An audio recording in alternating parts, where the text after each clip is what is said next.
በእግር ኳስ ጨዋታ ላይ እንኳን ሰውየው ወይም ያ ቡድን ጎል ማግባት ካልቻለ ቢያንስ ይከላከላል አይደለም እንዴ? እኛ እምነታችንን ለሰዎች እንኳን መስበክ ሞራሉ በውስጣችን ከሌለ ኢማናችን ከደከመ ሰው መጥቶ ግን ወደሱ ኩፍር ሲጠራን ዳዕዋ ሲያደርግብን የምንከላከልበት ነገር ግን ሊኖረን ይገባል። በኢየሱስ እመን ትድናለህ ከተባልክ እኔማ አመኛለሁ በኢየሱስ አንተ ነህ ያላመንከው ልትለው ግድ ነው።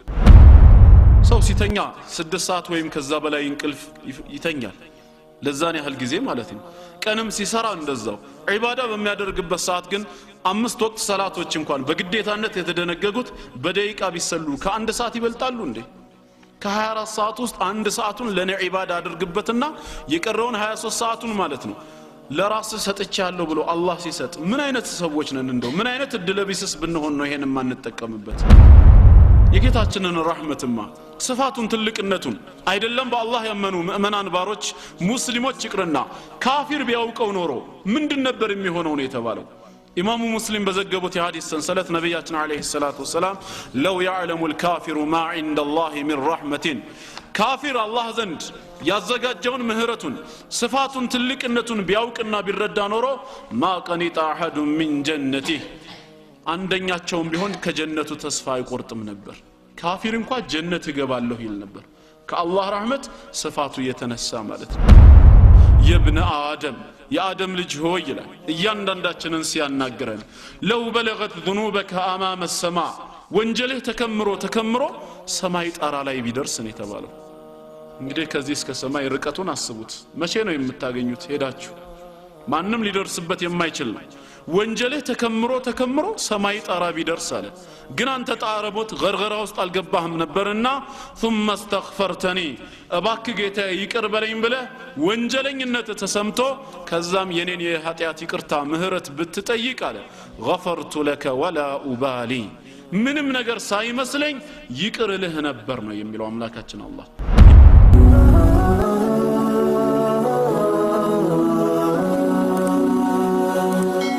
سبسكرايب بمرق بيتسب يهرو. بسم الله الرحمن الرحيم الحمد لله رب العالمين الصلاة والسلام على نبيه الصادق الأمين نبينا محمد صلى الله عليه وسلم وعلى آله وصحبه أجمعين أما بعد فسلام الله عليكم ورحمته وبركاته. الحمد لله يا ملاكاتنا الله فقاد هونو بزيه بتكبروا قدوس بيتو لهولتኛ ጊዜ ተገናኝተናል። الحمد لله ان شاء الله ያው ዛሬም ያምላካችን ያላህ ፍቃዱ ከሆነ ባለን ሰዓት ውስጥ አጠር ያለ መልእክት አስተላልፍላችኋለሁ። የመጀመሪያ ግንኙነታችን ላይ ካስታወሳችሁ እስላም ብቸኛው መለኮታዊ ሃይማኖት የሚለው ርዕስ ነበር አይደል የተመለከትነው። እና በወቅቱ እስላም የነቢያት ሁሉ ሃይማኖት መሆኑን ሰው የተፈጠረበት መንገድ አምላካችን አላህ በዱንያም ሆነ በአኺራ እውቅና የሰጠው ብቸኛው ዲን እስላም ነው የሚለውን ሰፋ ባለ መልኩ ተመልክተናል። ዛሬ አላህ ፍቃዱ ከሆነ የምናየው አስባቡል መግፊራ የኃጢአት ስርየት የኃጢአት ይቅርታ የምናገኝባቸው መንገዶች ወይም ደግሞ የመዳኛ ሰበቦች በእስላም ምንድናቸው የሚለው ነው። አንድ ሰው እስላም ብቸኛ መለኮታዊ ሃይማኖት መሆኑን ካረጋገጠ እሱም የተፈጠረው በእስላም ጎዳና ላይ መሆኑን ካመነና አላህ ከኛ ከሰዎች የሚፈልገው ዲን አልእስላምን ብቻ ይዘን እንድንመጣ ከሆነ የደህንነት ጎዳናዎችን ሊያውቅ ግድ ነውና እንዴት እድናለሁ የሚለውን ጥያቄ ማንሳት ይኖርበታል ማለት ነው። ሰው የሚድነው በምንድን ነው? በዛው ተቃራኒ የሚጠፋውስ? ይሄ ዋናና አንገብጋቢ የሆነ ርዕስ ነው። ምናልባት የሌላ እምነት ተከታዮች መንገድ ላይ ይዘዋችሁ በኢየሱስ እመን ትድናለህ ብለው ያውቃሉ የተባለ አለ? ሳትፈሩ ተናገሩ። አለ? በነፍስ ወከፍ ማን አለ እስኪ እንደዛ የተባለ? አንተ ምን ብለህ መለስክላቸው? ኢየሱስ ይወደዋል ቢሉህ ምን ትላቸዋለህ? እንዴ እኛም እንወደዋለን ማለት የለብንም እንዴ? አንወደውም እንዴ? አላህ ከላካቸው ነቢያት መካከል አንድ ነው አንተን መንገድ ላይ አስቁመው ሙስሊም ነህና በኢየሱስ እመን ትድናለህ ሲባል ልጅ ለእናቷ ምጥ አስተማረች እንደሚባለው እኮ ነው ጉዳዩን ካስተዋልከው ዒሳን ለሙስሊሞች ማስተዋወቅ እንዴት ይቻላል ነው ጥያቄው አምላካችን አላህ በቁርአን ማንነቱን ዘርዝሮ ነግሮን ለሱ ሊኖረን የሚገባ አመለካከት ምን እንደሆነ በሰፊው አስተምሮን እንደገና በዒሳ እመኑ ማለት ምንድነው ትርጉሙ ሐቂቃ ግን በጣም ያሳዝናል ከአንዳንድ ወንድሞች የሚሰጠው ምላሽ ምንድነው ዞር በል ከዚህ ትላንት በሰልባጅ የገባ ሃይማኖት ይዘህ እንዴት ትለኛለህ ይባላል ይሄ እኮ መልስ አይደለም ስድብ ነው ኢስላም ደግሞ ስድብን አይፈቅድም በያዝነው ዲን በእምነታችን እርግጠኞች ከሆነን ሐቅ ነው ብለን የምናምን ከሆነ ቢያንስ የራሳችን ምላሽ ሊኖረን ይገባል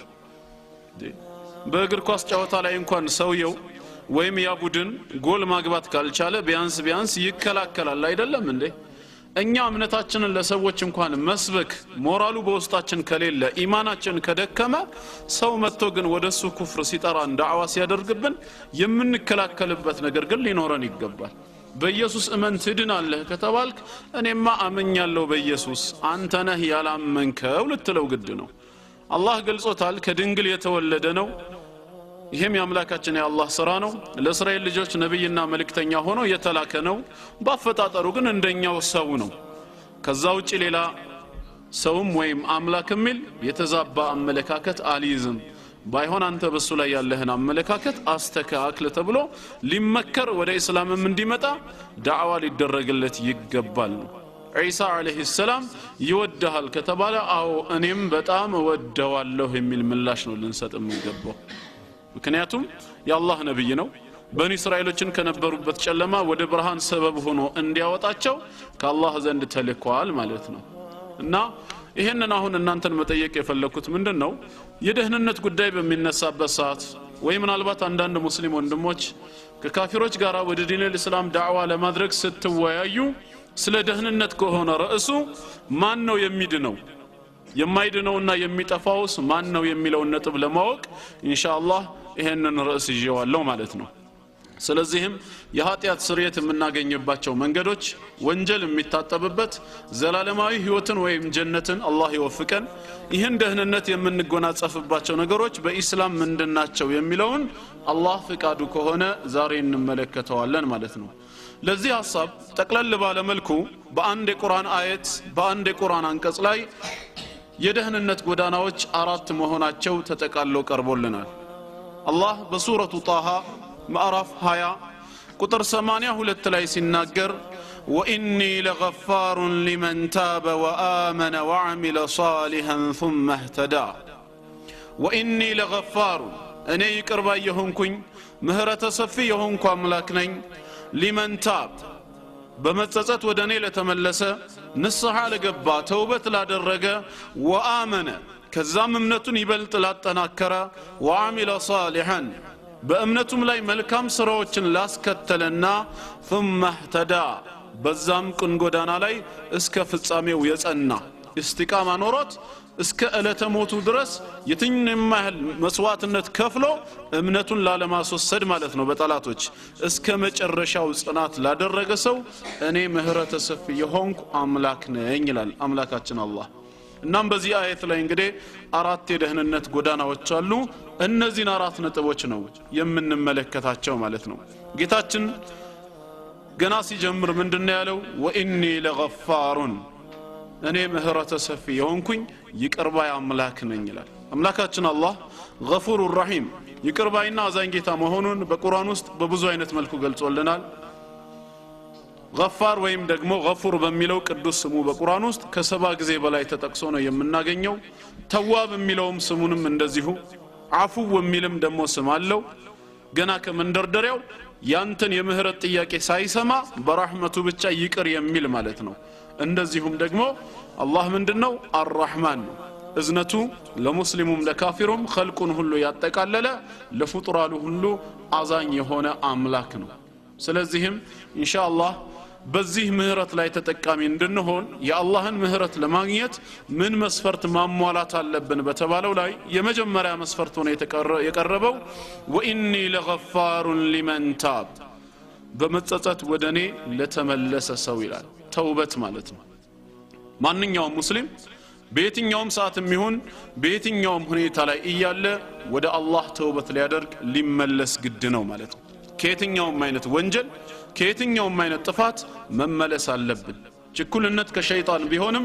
አምስት ነገሮች ላይ ግን ማለት ነው መቸኮል ይገባናል ተብሎ እንደተመከርነው ከአምስቱ አንዱ ከወንጀል ተውበት ለማድረግ ነው ምክንያቱም እምንኖረው ህይወት በተስፋ ነው በዋስትና የተሰጠን ምንም ነገር የለም ህይወት ያለው በአምላካችን በአላህ እጅ ነው ያ ነገር ጊዜው አልቆ ማለት ነው فاذا جاء اجلهم لا يستاخرون ساعه ولا يستقدمون ከፊትም ሆነ ከኋላ የተወሰነ ሰዓት ሴኮንድም እንኳን ቢሆን ወደ ኋላም ሆነ ወደፊት መዘግየትና መቆየት የለም ሩሃቸው ይወሰዳል ባለው መልኩ ማለት ነው ይሄን በተስፋ የምንኖረው ህይወት የሆነ ቀን ላይ መጥቶ ዱንያን ተሰናብተን ወደ አኺራ ከመሄዳችን በፊት ተውበት ልናደርግ ይገባናል ማለት ነው ተውበት የመጀመሪያው የኃጢአት ስርየት የምናገኝበት መስፈርት ነው ማለት ነው መንግስተ ሰማያት ቀርባለች ንስሐ ግቡ እየተባለ በየመንገዱ በሌላ እምነት ተከታዮች ስንሰበክ ነው የምንሰማው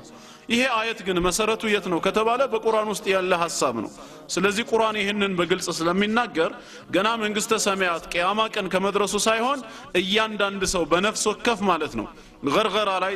ጣረሞት ከመግባቱ በፊት ወደ አላህ ተውበት መግባት እንዳለበት ነው ቁርአን የሚናገረው በዚህ ጉዳይ ላይ ብዙ የቁርአን አንቀጾች አሉ በሱረቱ ኑር ምዕራፍ 24 ቁጥር 31 ላይ وتوبوا الى الله جميعا ايها المؤمنون لعلكم تفلحون ሁላችሁም ትድኑ ፍላጎታችሁን ታገኙ ዘንድ በመጸጸት ወደ አላህ ተመለሱ ነው የሚለው ሁላችሁም በመጸጸት ተውበት አድርጉ ይሄ ማለት فاذا تبتم ንስሐ ከገባችሁ ተውበት ካደረጋችሁ አፍላህቱም ፍላጎታችሁን አገኛችሁ ማለት ነው ወነጃህቱም ወሰዒድቱም في الدنيا والاخره በዱንያም ሆነ በአኺራ ዘላለማዊ እድለኝነትን በማግኘት ትልቅ እድልን ተጎናጸፋችሁ ማለት ነው ስለዚህም ሁላችሁም ተውበት አድርጉ ይላል وقال تعالى በሌላም ስፍራ ምን ይላል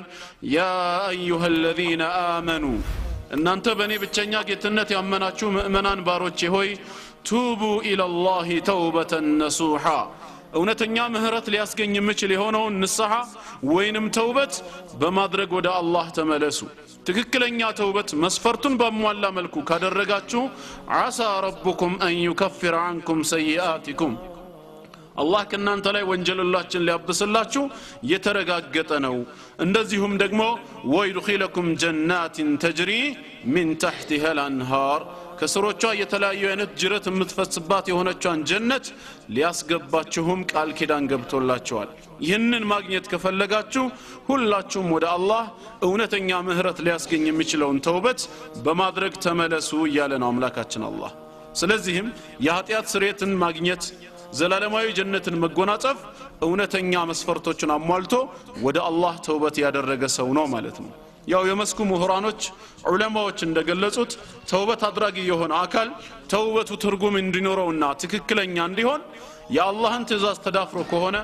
ወንጀሉ የአላህን ትእዛዝ በመጣስ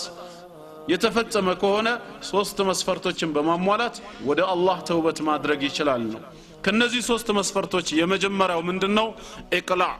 ያንን የሚሰራውን ነገር ወዲያውኑ ማቆም ወንጀሉን እየሰራ ወንጀሉን እየፈጸመ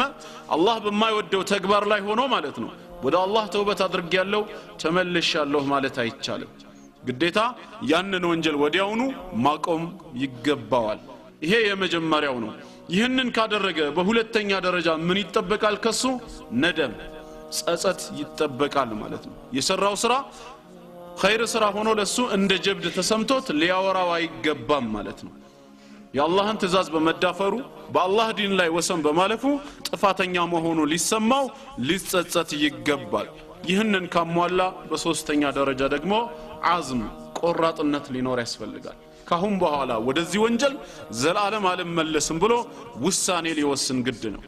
ነገ ከነጎዳ ግን ይመለሳል ወይስ አይመለስም የነገው ጌታ አላህ ብቻ ነው የሚያውቀው ዛሬ ላይ ግን እሱ ተውበት በሚገባበት ሰዓት ካሁን በኋላ ዳግመኛ ወደዛ ወንጀል ላይመለስ ቆራጥ ሊሆን ይገባል ማለት ነው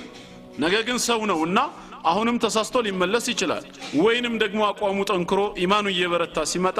ከዛ ወንጀል ሊሸሽ ይችላል ዋናው ነገር በተውበት ሰዓት ግን ቆራጥነት መኖር አለበት ይሄን ሶስት መስፈርት ግለሰቡ ካሟላ አምላካችን አላህን ይቅርታ ቢጠይቅ አላህ ምህረቱ ሰፊ የሆነ አምላክ ነው የተፈጸመው ወንጀል ከሰዎች ጋር የሚገናኝ የሰዎችን ሐቅ በመውሰድ ከሆነ በአራተኛ ደረጃ እንደ ተጨማሪ የሚያደርገው ያ የወሰደውን ነገር ሊመልስ ግድ ነው ማለት ነው ካልቻለም ባለቤቱ ጋር ሄዶ ጊዜ እንዲሰጠው ሌላ ቀን እንዲመልስለት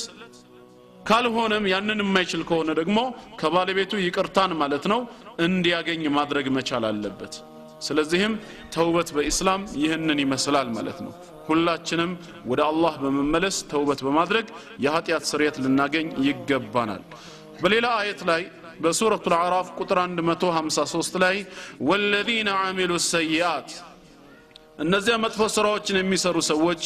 መጥፎን ስራን ከሰሩ በኋላ ثم تابوا من بعدها ከወንጀላቸው በኋላ ወዲያው ተጸጽተው ማለት ነው ወንጀለኛ መሆናቸውን አምነው በመጸጸት ወደ አላህ የተመለሱ ሰዎች ወአመኑ እምነታቸውንም እንደዚሁ ያጠናከሩ ኢነ ረበከ ሚን بعدها ጌታህ ከነሱ ስተትና ጥፋት ከተውበታቸውም በኋላ ለገፉር ረሂም ይቅርባይና አዛኝ የሆነ አምላክ ነው ይላል ይቅርባይና አዛኝ የሆነ አምላክ ነው ስለዚህም አላህ ተውበትን ተቀባይ የሆነ ጌታ ነው عن أبي هريرة رضي الله عنه قال سمعت رسول الله صلى الله عليه وسلم يقول يا الله ملك تنيا انديه بلو سيناقروا سمتشالو من قالوا والله بقيتاي بالله ينبኝ بالله ملالو إني لا أستغفر الله وأتوب إليه እኔ አላህን ማለት ነው ይቅርታ ጠይቀዋለሁ ወደሱም ተውበት በመግባት ንስሐን በማድረግ እመለሳለሁ ፊል የውም አክثر من 70 مرة በአንድ ቀን ውስጥ ከ70 ጊዜ በላይ የትኛውን ወንጀል ፈጽመው ነው የትኛውን ጥፋት አድርገው እንደው በግድ ሰውናቸውና ጥፋት ይሰራሉ ብለን እንኳን ብንጭንባቸው አላህ ይገባላቸው ቃል ኪዳን ليغفر لك الله ما تقدم من ذنبك وما تأخر ከዚህ በፊት ያለውንም ካሁን በኋላ እስክትሞት ያለውንም ጥፋትህን እንኳን ይቅር ብያለሁ ምሬሃለሁ ብለው ቃል ይገባላቸው ነብይ ናቸው ለዚህ ነው ለይለ ላይ ቆመው ማለት ነው ሰላት ሲሰግዱ ከመቆማቸው ብዛት የተነሳ ተረከዛቸው ያብጥና ማለት ነው እስኪ ፈነዳ ይቀርብ ነበር ባለቤታቸው አይሻ ረዲየላሁ ዐንሃ ጉዳዩ አሳስቧት ለምንድነው ይሄን የሚሰሩት ብላ ጠይቃ ነበር አላህ ስተቶትን በተቀላላ ይቅር ብያለሁ ብሎ ቃል ከገባለት ይሄውሉ ስግደት ይሄውሉ መከራ ለምንድነው ብለው ሲጠይቃት ነብያችን ሰለላሁ ዐለይሂ ወሰለም ሲጠይቅ ምን አላቱሳ አፈላ አኩና አብደን ሸኩራ ታዳን ያመስገኝ ባሪያ መሆን የለብኝም አሉ አላህ ይሄን ቃል ኪዳን ከገባልኝ ሙሉ ስተትን ይቅር ብያለሁ ካለኝ እኔስ በበኩሌ የድርሻዬን ማመስገን የለብኝም ወይ አሉ ለአላህ የነበራቸው ፍቅር ነበር ማለት ነው እንደዛ ሲደረጋቸው የነበረው ለአላህ የነበራቸው ውዴታ ከዛ ውጭ እንግዲህ በቀን 70 ጊዜ ተውበት አደርጋለሁ ብለዋል ከ70 ጊዜም በላይ ነው የሚለው በሌላ ዘገባ 100 ጊዜም አደርጋለሁ ብለዋል እኛስ ጥፋተኞቹ ወንጀለኞቹ ማለት ነው ምን ያህል ተውበት ማድረግ እንዳለብን ሞዴል ሆነው ሊያስተምሩን ነው ማለት ነው እንግዲህ እዚህ ላይ እንጂ 70 ወንጀል እሳቸው እየፈጸሙ አይደለም በሌላም ስፍራ እኛ ተውበት ብናደርግ ንስሐ ብንገባ ማለት ነው በእኛ ተውበት አምላካችን አላህ እንደሚደሰት ምህረቱ ሰፊ መሆኑን በአንድ ምሳሌ የገለጹልን ነገር አለ ኢማሙ ሙስሊም በዘገበው የሐዲስ ሰንሰለት ላይ ነው ነብያችን አለይሂ ሰላቱ ወሰለም ምን ይላሉ ለላሁ አሸዱ ፈረሐን ቢተውበት عبده حين يتوب اليه አላህ በባሮቹ ተውበት እጅግ ይደሰታል ባሪያ ተጸጽቶ ወደ አላህ በተመለሰ ተውበት በገባ ሰዓት አላህ በባሮቹ ተውበት ይደሰታል ይሄን ደስታውን ሲገልጹ በምሳሌ ምናሉ من احدكم كان على راحلته بارض فلات ከናንተ ውስጥ አንዳችሁ ለጥባለ በረሃ ላይ ማለት ነው በሜዳ ላይ ግመሉን ይዞ ይጓዝ ነበር ሰውየው እየተጓዘ ያለ ፈንፈለተት ሚን ከዚህ ሰው ተፈረጥጣለች ግመሊቷ ታመልጣለች ያጋጣሚ ጉዳይ ይሆንና وعليها طعامه وشرابه የሰውየው ምግቡና መጠጡ ግመሏ ላይ ነበር ሚበላውንም ሚጠጣውንም ይዛበት ቀጥታ ሄደች ማለት ነው ቀጥታ ሄደች እንዴት አድርጎ ያገኛት በረሃ ነው ስለዚህም فايس منها ከሷ ተስፋ ቆረጠና فاتى شجره فاضطجع في ظلها ወደ አንድ ዛፍ ስር መጣና በጥላዋ ስር ተጋደመ እንቅልፍም ሸለብ አደረገው وقد ايس من راحلته መጋለቢያውን ግመሉን ካሁን በኋላ አገኛለሁ የሚል ተስፋ አልነበረውም ተስፋ ቆርጧል فبينما هو كذلك ሰውየው በዚህ መሃል ያለ ያምላካችን ያላህ ተአምር ይሆንና اذ هو بها قائمه عنده ሲነቃ አጠገቡ ቆማ ያገኛታለችን ግመል الله መልሶለት ማለት ነው ወዲያውኑ فاخذ بخطامها فقال من شده الفرح لغامون يزنا كدستا بذات يتنسى من إلال اللهم أنت عبدي أنا ربك الله هوي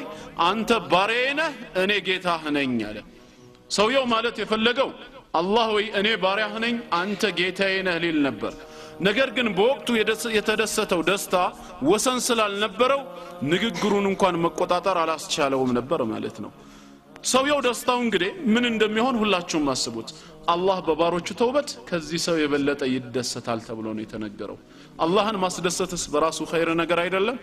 ተውበት ብንገባ ተጠቃሚ የምንሆነው እኛ ነን ባንገባም ደግሞ የምንጠየቀው የምንጎዳው እኛው ነን በአምላካችን አላህ ማንነት ላይ ምንም የሚያመጣ ነገር የለም ራሱን በምሳሌ ነግሮናል አጠቃላይ የአደም ዘሮች ሰዎችም ጅኖችም ሁላችሁም ተሰብስባችሁ ነው ያለው ሰው የተባለ ነገርና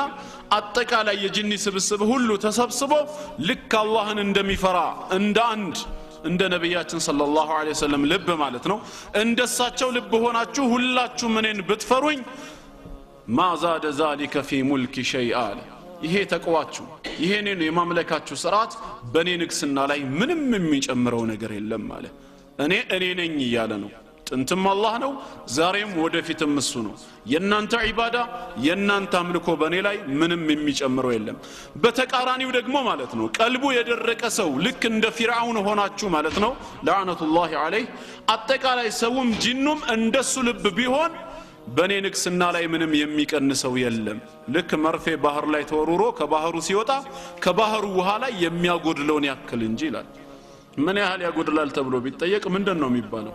ረጥቦ ይወጣል እንጂ ምን ውሃ ይዞ ይወጣል ከአምላካችን ከአላህ ንግስና ላይ ምንም የሚቀንሰው የለም ሰው ወደ አላህ ተውበት መግባቱና ለመግባቱ ጥቅሙና ጉዳቱ ለራሱ ነው እንጂ ለአላህ አይደለም አላህ ግን በእናንተ ተውበት እኔ ደሰታለሁ ይላል ከመሐሪነቱ አንፃር ስለዚህ ሁላችንም ጥፋተኛ መሆናችንን አምነን ተውበት ልናደርግ ግድ ነው ማለት ነው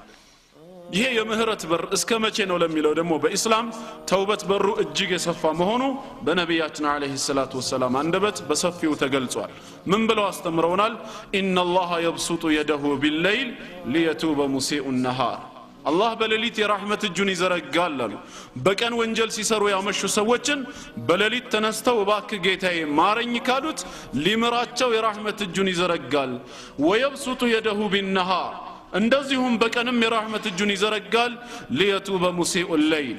በሌሊት ወንጀል ሲሰሩ ያደሩ ሰዎችን ቀን ላይ ጥፋተኝነታቸው ተሰምቷቸው እባክህ ጌታችን ማረን ይቅር በለን ካሉ አላህ ይቅር ሊላቸው እስከ መቼ ነው ይሄስ ለአንድ ቀን ወይ ለአንድ አመት حتى تطلع الشمس من مغربها ፀሐይ ከመጥለቂያዋ ከምዕራብ ብቅ እስክትል ድረሳል ይሄ ማለት በሌላ መልኩ እስከ መቼ ማለት ነው ቂያማ እስኪቆም ድረስ ማለት ነው ቂያማ እስኪቆም በነፍስ ወከፍ ደግሞ ለአንድ ሰው እስከ መቼ ነው ان الله يقبل التوبه العبد ما لم يغرغر الله የባሮችን ተውበት የባሮችን ንስሐ ጣረሞት ውስጥ እስካልገባ ድረስ ይቀበላል ነው ያለው እንግዲህ የተሰጠንን የተውበት የጊዜ ስፋትን ስንመለከተው ከራህመቱ ጋራ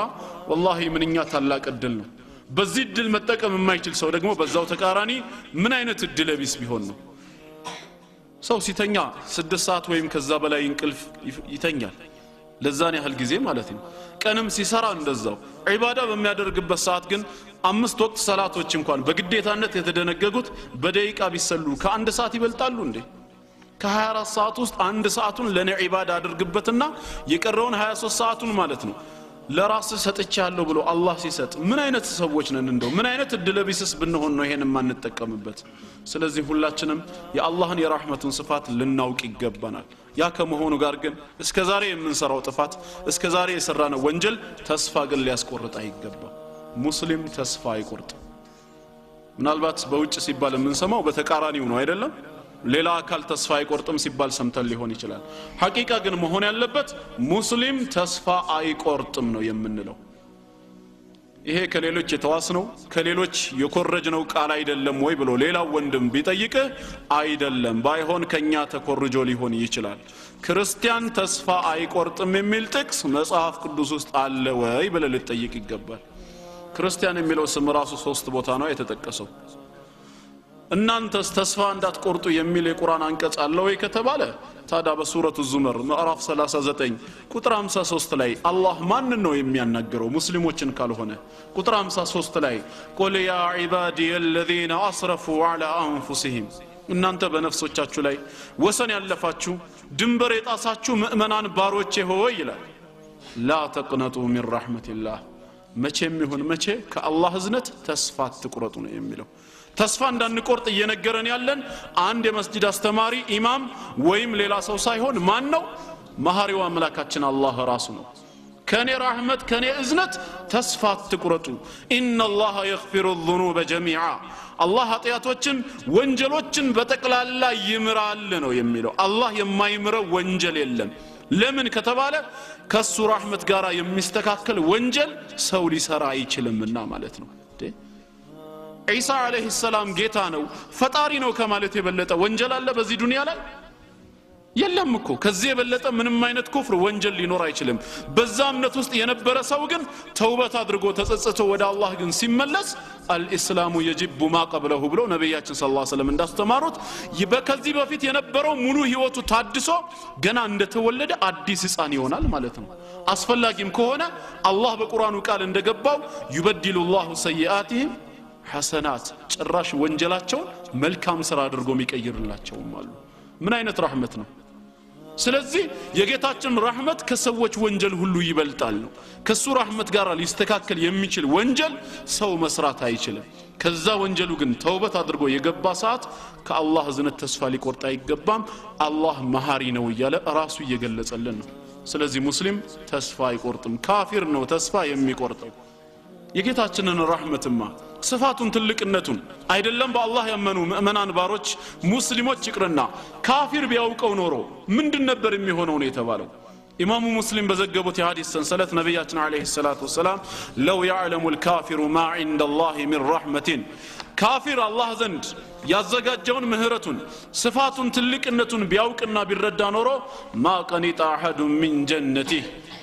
አንደኛቸውም ቢሆን ከጀነቱ ተስፋ አይቆርጥም ነበር ካፊር እንኳን ጀነት ይገባለሁ ይል ነበር ከአላህ ረህመት صفاتو የተነሳ ማለት ነው ስለዚህ የጌታችን ምህረት እጅግ በጣም ሰፊ ነው በዚህ ሰፊ እድል ሁላችንም ልንጠቀም ይገባናል ታላቅ ኤግዚቢሽን ባዛር ተዘጋጅቷል ከቀን 5 እስከ 8 ለ3 ቀን ብቻ ይካሄዳል ሲባል ስንቶች እንደምሽቀዳደሙ ታውቃላችሁ ለጌታችን ምህረትስ ለመሽቀዳደም በተሰጠን ሀያት ውስጥ ለምን እንዘናጋለን አምላካችን አላህ በርግጥ ገፉሩ ረሂም ቢሆንም ሸዲዱል ዒቃብ መሆኑንም ደግሞ ልንዘነጋ አይገባማ ቅጣቱም የበረታ ነው ስለዚህ ከያዘን መውጫ መንገድ የለብንምና እንዳንያዝ ራሳችንን አሁንም ወደ አላህ ማሸሽ ከኛ ግድ ነው ማለት ነው ስለ ጌታችን ምህረት ስለሱ እዝነት የትኛው ተወርቶ ነው የሚያልቀው ለዚህ ነው ሐዲስ አልቁድሲ ላይ ራሱ አምላካችን አላህ የብነ አደም የአደም ልጅ ሆይ ይላል እያንዳንዳችንን ሲያናግረን ለው በለገት ذنوبك امام السماء ወንጀልህ ተከምሮ ሰማይ ጣራ ላይ ቢደርስ ነው የተባለው እንግዲህ ከዚህ እስከ ሰማይ ርቀቱን አስቡት መቼ ነው የምታገኙት ሄዳችሁ ማንንም ሊደርስበት የማይችል ነው ወንጀልህ ተከምሮ ሰማይ ጣራ ቢደርስ አለ ግን አንተ ጣረቦት ገርገራ ውስጥ አልገባህም ነበርና ثم استغفرتني እባክ ጌታ ይቅር በለኝ ብለ ወንጀለኝነት ተሰምቶ ከዛም የኔን የኃጢአት ይቅርታ ምህረት ብትጠይቅ አለ غفرت لك ولا ابالي ምንም ነገር ሳይመስለኝ ይቅርልህ ነበር ነው የሚለው አምላካችን አላህ የኔ ረህመት ደግሞ ከዛ በላይ ስለሆነ ማለት ነው ስለዚህ ሁላችንም ከወንጀላችን ተውበት እናድርግ ተውበት መግባት ጥቅሙ ለኛ ነው 99 ነፍስ የገደለውን ሰው ታቁታላችሁ አይደል መጨረሻ ላይ ግን አላህ ሊመረው ፈልጓል እስቱም በውስጡ ማለት ነው ቅሬታ ተሰምቶታል እውነተኛ ተውበት ማድረግ ፈልጎ እስኪ ሰው አመላክቱኝ ተብሎ አንድ ራሂብ ባህታዊ ያገናኙታል ጃሂል ማለት ነው ወደሱ ጠጋለና እኔ 99 ሰው ገድያለሁ فهل من توبه ታዳካሁም ባላ እውነተኛ ነሳህ አድርጌ ብመለስ አላህ ይምረኝ እንዴ ብሎ ሲጠይቃቸው እንዴት በማለት ምላሽ ይሰጡታል አይምርህም አንድ ነፍስ የገደለ የጀሃነም ነው ተብሎ እየተገለጸ 99 ሰው የገደለ እንዴት አድርጎ ይድናል? ዛሬ ግን በእስላም ወሬው በተቃራኒ ነው አይደል የሚወራው? ክርስቲያንን የገደለ ይጸድቃል ጀነት ይገባል ብላችሁ ታምናላችሁ ይሉናል ክርስቲያኖች። والله አንዳንዴ ያሳዝናሉ በጣም እንደው በምን አይነት አስተሳሰብ ጭንቅላታቸውን እንደሞሏቸው ብሬን ዋሽ እንዳደረጓቸው እንደው ከስንቶች ጋር ይሄን ነገር ስዋይበት ይሄን ጥያቄ ያነሳሉ። መጀመሪያ መረጃን በመንተራስ እስልምና አይደለም ለሰው ልጅ ማለት ነው ለእንስሳ ያለውን ቦታና ክብር በመግለጽ እስላም የሰው ልጅ ከዛ የተሻለ ክቡር ህይወት እንዳለው ክቡር ፍጡር መሆኑን እንደሚገልጽላቸው ነግሬ ስነግራቸው የማይቀበሉ አሉ። ግን መጨረሻ ላይ መቼም ተግባር ያሰምነዋል ብዙን ሰው እና ብዙ ጊዜ ሲገጥመኝ የምሰጠው የመጨረሻ ምላሽ ምንድነው? ከጥቅሶች በኋላ በሉ እንግዲያውስ ጥያቄውን ወደ እናንተ ነው የማዞረው፣ ምላሹን እናንተው ተሰጡኛላችሁ። ቁርአን ክርስቲያንን በመግደል ጽድቅ ይገኛል ጀነት ትገባላችሁ ብሎ ካስተማረና እኛም ሙስሊሞች የቁርአኑ ተከታይ አማኞች ከሆነን እንዴት ነው እስከዛሬ እናንተ በህይወት የቆያችሁት? ይሄንን እናንተው መልሱልኝ ነው። ይሄ ሐቂቃ ነው። ጀነት መግባት አንፈልግም እንዴ? እንፈልጋለን። አላህ ጀነት ለመግባት ያስቀመጠልን መስፈርት እነሱ ያሉት ከሆነ ሙስሊሙ ያንን ለማድረግ ታዳ ምንድነው የከለከለው እንዴ? በብርድ ሰዓት እኮ እንቅልፉን አሸንፎ እኮ የሚነሳ ሰው ትልቅ ትግል እኮ ነው። ሱብሂ ለአዛን ሲል አላህ ጠርቶኛል ብሎ በዛ ሰዓት ማለት ነው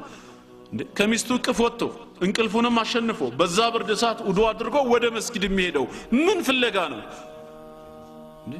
የአላህ ረህመት ጀነትን አይደለም እንዴ? ያ ሁሉ ከምትለፋ አንድ ጎረቤትህ የሌላ እምነት ተከታይ የሆነ ሰው ከሆነ ያን ሰው ግደለው ጀነት ትገባለህ ከተባለ ይሄን ለማድረግ ሐቂቃ የሚከለክል ነገር አለ?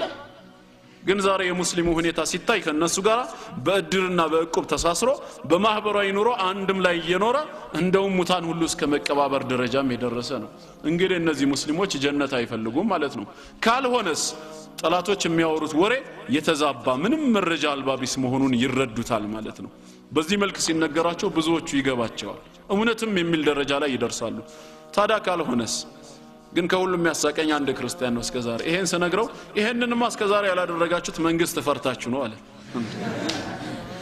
ከጀሃነም በላይ መንግስት ያስፈራናል እንዴ?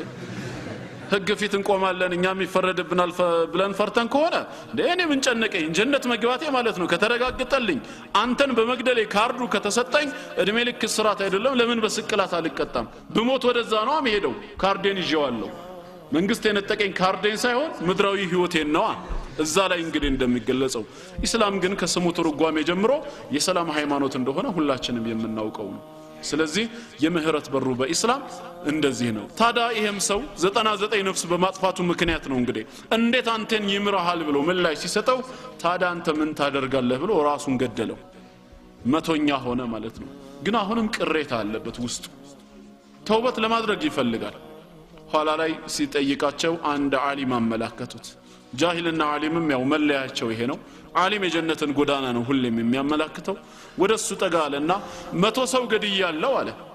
ግን ካሁን በኋላ ተውበት ባደርግ አላህ ይምረኛል ወይ በማለት ጥያቄ ጠየቀ። ባንተ ተውበትና በአላህ ምህረት መካከል ማን ነው መጋረጃ የሚሆነው አለ። ዓሊሙ ምላሽ ሲሰጠው አዎ ተውበት አድርግ አላህ ይምርሃል። ነገር ግን ተውበት ካደረክ በኋላ ይህን ወንጀል የሰራህበትን ሀገር ለቀህ ወደ መልካም ሰዎች እዚህ ቦታ ሀገር ሂደህ ከነሱ ጋራ መልካም እየሰራህ ኑር። ወደዚህ ቦታ ዳግመኛ እንዳትመለስ ወደ ነበርክበት ማንነትህ ትመለሳለህና አለው። እውነተኛ ተውበት አደረገ። ከዛ መልካም ሰዎች ወደሚኖሩበት ሀገር ሄዶ ኸይር ስራ ማለት ነው ለመስራት ነይቶ ሲንቀሳቀስ መሃል መንገድ ላይ ሲደርስ ጊዜው ደረሰና ሩሁ ወጣ። ሰውየው ሲሞት መላእክቱ الرحማንና መላእክቱ العذاب የጀነትና የጀሃነም መላእክቶች መጡ ይሄን ሰው ለመውሰድ ማለት ነው። ታዲያ የጀነት መላእክቶች ምን አሉ? ይሄ ሰው ወደ አላህ የተመለሰው ተውበት አድርጎ ነው፣ ስለዚህም ቀጥታ ጀነት ይገባል ሲሉ የጀሃነም ዘበኞቹ ደግሞ በዚህ ዱንያ ላይ ጀነት ለማስገባት የሚያስችለውን ምንም የሰራው ኸይር ስራ ስለሌለ ይሄ ሰው ጀነት መግባት አለ ጀሃነም መግባት አለበት አሉ። አምላካችን አላህ ሶስተኛን መላእክት በሰው አምሳል ማለት ነው እንደ ሽማግሌ ዳኛ አድርጎ ላከላቸው። ምን አላቸው? ይሄ መላእክት ባይሆን አለ ወንጀል የሰራበትን ሀገር ለቆ ወደ መልካም ሰዎች ሀገር ለመሄድ ተውበት አድርጎ ማለት ነው እየተንቀሳቀሰ ያለ ስለሆነ ሩሁ የወጣው እስኪ የሄደበትን ርቀት ለኩትና ከሁለቱ መሬቶች ወደ ቀረበው ተወስዱታላችሁ አላቸው። ሰውየው ደግሞ መሃል ላይ ነው የሞተው። ግን ኢንማ አምሩሁ በይነ الكاف والنون ትእዛዙ ሁን በማለት የሚፈጸመው አምላካችን አላህ ጥንትም ሰማይና ምድርን ሲያዛቸው እንቢተኝነት የለባቸውም ቃለታ አተይና ጣዒን ታዛዦቹንን መጣን ነው የሚሉት እንቢተኝነት የሰው ባህሪ ነው ስለዚህ መሬትን ምን አላት በቅዱስ ቃሉ አንድ ስንዝር ወደ መልካም ሰዎች ቅረብ ያላት ሲለኩት አንድ ስንዝር ወደ ጀነት ሰዎች ቀረበ በዛ ሰበብ ምክንያት ይዘውት ወደ ጀነት ገቡ ኦሬዲ ሰውየውን ጀነት ያስገባው ተውበቱ ነው ንስሐው ነው ነገር ግን እዛ ቦታ ላይ ስላለው ነገር እልባት ለመስጠት ወደ መልካም ሰዎች መሆኑንም በተግባር ለማሳየት አንድ ስንዝር አላህ እንድትቀርብ አዘዛት ማለት ነው ስለዚህ ይሄ ሁሉ የሚያሳየን ምንድነው ተውበት በእስላም ውስጥ ያለውን ደረጃ ነው ማለት ነው ሌላ የመጨረሻ አንድ ሐዲስ ለመጥቀስ ቡኻሪና ሙስሊም በዘገቡት የሐዲስ ሰንሰለት አቢ ሁረይራ ረዲየላሁ ዐንሁ ሲናገር አነ ረሱላላህ ሰለላሁ ዐለይሂ ወሰለም ቃል የአላህ መልእክተኛ እንዲህ አሉ አለ ነብያችን ሰለላሁ ዐለይሂ ወሰለም ምን አሉ يضحك الله سبحانه وتعالى الى رجلين አላህ በሁለት ሰዎች ምክንያት ይስቃል አሉ ጌታችን አምላካችን አላህ በሁለት ሰዎች ይስቃል يقتل احدهما الاخر يدخلان الجنه አንዱ ሌላውን ይገላዋል ገዳይም ተገዳይም ግን ነገ የውመል ቂያማ ጀነት ይገባሉ አሉ አላህ በእነዚህ ይስቃል ተገዳይ ጀነት ይገባ ሸሂድ ነው ጦር ሜዳ ላይ ያለ ካፊርን ሲታገል የአላህን ቃል የበላይ ለማድረግ ሰማዕት ሆነ ሞተ ስለዚህ ጀነት ይገባል እንዴት ነው ገዳይ ጀነት የሚገባው የሚል ጥያቄ በሰዎች አእምሮ ውስጥ እንግዲህ ምን ይሆናል ጥያቄ ይነሳል ለካ ከጊዜ በኋላ ያ ካፊር ይሰልማል እሱም ይሰልምና እሱም በአላህ መንገድ ከዚህ በፊት ገድሎት እንደነበረ ወንድሙ ጠላትን ማለት ነው ለመታገል የአላህን ቃል የበላይ ለማድረግ እሱም ይዘምታል ቀኑ ይደርስና እሱም ሸሂድ ሆኖ ይሞታል ሁለቱም ይገናኛሉ ጀነት ውስጥ ይገናኛሉ ማለት ነው ያ ተውበት አድርጎ የነበረበትን ኩፍር ትቶ ወደ እስላም በመምጣቱ ሰበብ ማለት ነው እና እስካሁን የተጠቀሱት ነጥቦች በተቀላላ የተውበትን ደረጃ የሚገልጹ ናቸው ስለ ተውበት እጅግ ብዙ ማለት ይቻላል على كل حال አምላካችን አላህ በገባው ቃል ኪዳን መሰረት የመጀመሪያው መዳንን የሚፈልግ ሰው የኃጢአት ስርየት የሚገኝበት መንገድ ተውበት ነው ወኢኒ ለገፋር ሊመን ታብ ለተጸጸተ ተውበት ላደረገ ስላለ ቀጠለና በሁለተኛ ደረጃ ደግሞ ያስቀመጠው መስፈርት ምንድነው ወኢኒ ለገፋር ሊመን ታበ ወአመን ላመነ ሰውም ጭምር አለ በሁለተኛ ደረጃ ምን ያስፈልጋል ኢማን ያስፈልጋል ማለት ነው አንደኛ በአላህ ላይ ያለን እምነት ሊስተካከል ይገባል እኛ ሙስሊሞች ጌታችን አምላካችን አላህን ስናምን አንደኛ እሱ የፍጥረታት ሁሉ ጌታ የሁሉ ነገር ፈጣሪ ይሄን ግዙፉን ዩኒቨርስ ካለ መኖር ወደ መኖር ያመጣ ለሁሉ ነገር ህልውና የሰጠ ሁሉን ነገር በብቸኝነቱ በጥበቡና በእውቀቱ የፈጠረ አንድ አላህ ነው ብለን ሩቡብያን ጌትነትን የሱ ንብረት ብቻ ልናደርግ ይገባል ليس له شريك في الخلق በመፍጠር ረገድ አላህ ተጋሪ የለው ከጎኑ የነበረ ሰራተኛ ዋና ሰራተኛ ረዳት አማካሪ የሚባል ነገር በሌላ እምነት ውስጥ እንደተጻፈው በእኛ ውስጥ ግን አይሰራም አላህ በራሱ ዕውቀት በራሱ ጥበብ ሁሉን ነገር ካልነበረበት ያመጣ ጌታ ነው ለዚህ ነው ሰማያትና ምድርን መፈጠራቸውን ሲገልጽ በዲዑ السماوات والارض ይላል በዲዕ من غير مثال سابق ቀዳማይ የሆነ ፎርም ሳይመለከት በራሱ ዕውቀት በራሱ ጥበብ ብቻ ካልነበሩበት ወደ መኖር ያመጣ ማለት ነው ሰው አንድን ስራ ሲሰራ በዛ መስክ ላይ የተሰሩ ስራዎችን ቅድሚያ ምን ያደርጋል ያያል ይመለከታል ወይም ፕሮፎርማ ያሰባስባል ማለት ነው ከዛ በኋላ እሱ ወያሳንሶ ወያስመስሎ ከቻለ ማስበልጦ ይሰራል ማለት ነው አምላካችን አላህ ግን በራሱ ዕውቀትና ጥበብ ነው ፍጥረት የተባለውን ነገር ሁሉ ካለ መኖር ወደ መኖር ያመጣው ይሄ አምላካችን የአላህ ንብረት ብቻ ነው ሩቡብያ የሱ ሐቅ ነው ማለት ነው ይሄንን ያመነ ሙስሊም ደግሞ በሁለተኛ ደረጃ ተያይዞ ምንን ያምናል ማለት ነው ኡሉሂያ ዒባዳ የአላህ ንብረት ብቻ እንደሆነ ይረዳል ማለት ነው ታዳ አምልኮ የሚገባው ዒባዳ ልንገዛው የሚገባው ይሄው አንድ አምላክ አላህ ብቻ ነው የሚለውን ያምናል ስለዚህም ሙስሊም በህይወት ዘመኑ ማለት ነው ራሱን ካወቀበት ጊዜ አንስቶ እስኪሞት ድረስ የሚሰግደውም ሆነ የሚጾመው የሚለምነውም ሆነ የርዳታ ጥያቄ የሚጠይቀው ለአንዱ አምላካችን አላህ ብቻ ነው ማለት ነው ከዛ ውጪ ፊቱን ወደ መላእክት ወይም ወደ ነቢያት ጻድቃንና ሰማዕታት ወይም ጂኒዎችና ሙታን አካላቶች ላይ ጥሪ የሚያደርግበት ፊቱን የሚያዞርበት ምክንያት አይኖርም በሱ መፈጠር በሱ ወደ ህይወት መምጣት ላይ እነዚህ ፍጡራኖች ድርሻ የላቸውም በእናታችን ማህፀን ውስጥ 9 ወር እንደዛ ተሰርተን ስንወጣ መላእክቶች ምን ያበረከቱት አስተዋጽኦ አለ ቢባል ምንድነው መልሳችን? ምንም ነው። ነቢያትም እንደዛው። ለምን እነሱም እንደዛው ነው የተፈጠሩት። ወልዮችም አላህም በዚህ ዱንያ ላይ ያሉ የትም ስፍራ ላይ ፈርተውት ትእዛዙን ጠብቀው የሞቱ መልካም የአላህ ባሪያዎች ማለት ነው። እነሱም ቢሆኑ ሌሎችም ቢሆኑ በእኛ መፈጠር ላይ ድርሻ የላቸውም። ታዲያ የፈጠረንን አላህ ስናመልክ ድርሻ ማበጀትስ አግባብ ይሆናል ማለት ነው? አይሆንም ማለት ነው። የፈጠረን አንድ አላህ ከሆነ የምናመልከው አንድ አላህን ነው ማለት ነው። የምንለምነው አንድ አላህን ነው።